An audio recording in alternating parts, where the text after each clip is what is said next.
My living room, I'm Philip Guzzo, and you're not. Our top story of the night, Roscoe. A town ravaged by floods, by none other, Beaverkill River. Roscoe is also shaped in a V shape. That's not just the shape, it's the valley it lives in. Beaverkill River created that. Beaverkill is also a very old river because it's very wide, shallow, and has a lot of meanders in it, which are very long, wide curves. The shallow stream also creates a larger floodplain.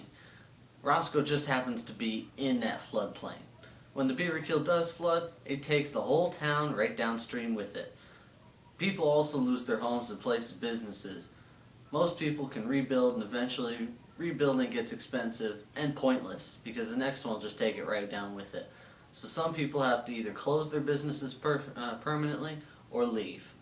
Twin Islands Campsite is a family-owned business for 37 years until it was forced to close in 2006 because of 3 major floods that happened in 1 year's time. We also have Philip on the scene right now. Phil? Thanks, Phil. And behind me you can see that this V-shaped valley that you mentioned before. The big, giant V-shape and formed by the stream bed of the Beaverkill River. If you follow me, we have another example over here, smaller, that you can see the detail. Now right here we have another example. Large V-shaped valley in it. And all the water is coming down. And this water is taking down little particles of rock, dirt, dust, anything. There's eroding away the bank. There that is happening there. It comes down, and eventually this river will become just as big as the other. Right here we have another perfect example of undermining. The river comes up higher, probably to well over my head, okay? Over here we have the bridge, the campsite bridge that used to span from the one island to the mainland. The pylon is right here. It came loose because the river comes up and it washes away all of this thing, making this very dangerous. The bridge could not stand any longer and it had to go away. So, another great example of undermining. And back to you, Phil. Thank you, Phil. Now we have Phil just uptown on the outskirts of Roscoe, just upstream for where Phil was just reporting. Phil is now there. Phil?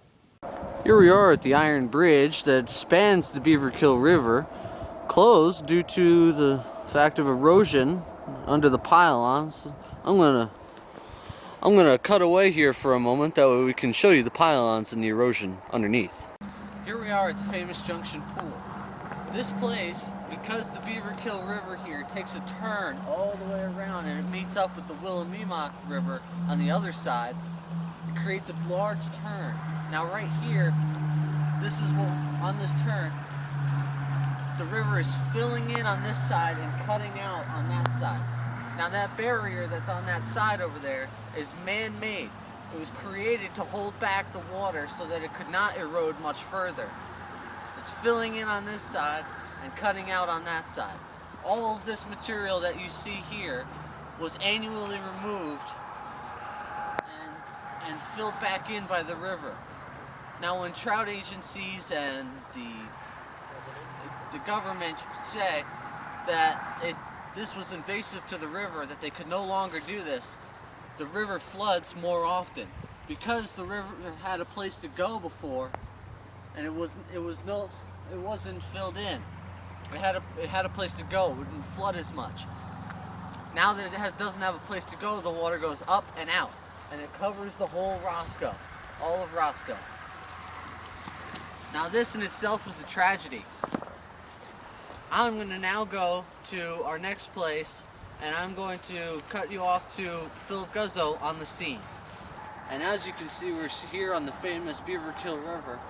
Due to neglect and erosion, the bridge spanning the river has been forced to shut down and now in disrepair. When the water comes through, it takes away pieces of the pylons that hold up the bridge, and after a while, due to neglect and erosion, the bridge now cannot be repaired. as you can see on the other side of the river, there is also tree roots being exposed.